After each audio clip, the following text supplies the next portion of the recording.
திருமணமாகி ஒரு 13 ஆண்டு காலம் ஆகுது. இவங்க 2 பேருக்குள்ள ஒரு சண்டை ஒண்ணு கடந்த ஜனவரி 2016ஆம் தேதி ஒரு சண்டை ஒண்ணு ஏற்பட்டிருக்கு. ஏற்பட்ட பொழுது என்ன பண்ணியிருக்காரு, இவரோட குழந்தைங்கள அவங்களுடைய அக்கா வீட்டுக்கு கொண்டு போய் விட்டுருக்காரு ஒரு குருமூர்த்தி. விட்டதுக்கப்புறம் வீட்டுக்கு வந்திருக்காரு. மனைவிய காணோம்னு சொல்லிட்டு அவங்க மாமியார் சுப்பம்மா கிட்ட சொல்றாரு. இந்த மாரி சண்டை போட்டா எனக்கும் அவளுக்கும் சண்டை நடந்துச்சு. எங்கேயோ கோச்சுக்கிட்டு போயிட்டா எங்கேன்னு தெரியலன்னு சொல்லி சொன்னோனே, அவங்க மாமியார் சுப்பம்மா என்ன பண்றாங்க, அந்த மீர்பேட் போலீஸ் ஸ்டேஷன்ல போயிட்டு கம்ப்ளைண்ட் தராங்க. என்னுடைய மகள வந்து காணோம் அப்படின்னு சொல்லிட்டு.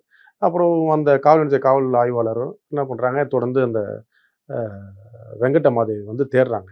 போலீஸ் வந்து குருமூர்த்தி மேல சந்தேகம் அடைஞ்சு குருமூர்த்திய விசாரிக்கிறாங்க. விசாரிக்கும்போது அவர் கன்ஃபஸ் பண்றாரு. என்னன்னு சொல்லி கன்ஃபஸ் பண்றாருன்னா, எனக்கும் என் மனைவிக்குள்ள சண்டை நடந்துச்சு. சண்டை நடக்கும்போது எனக்கு வந்த கோவத்துல என் மனைவிய போட்டு நான் அடிச்சுடுறேன். அதுல அவங்க இறந்துடுறாங்க.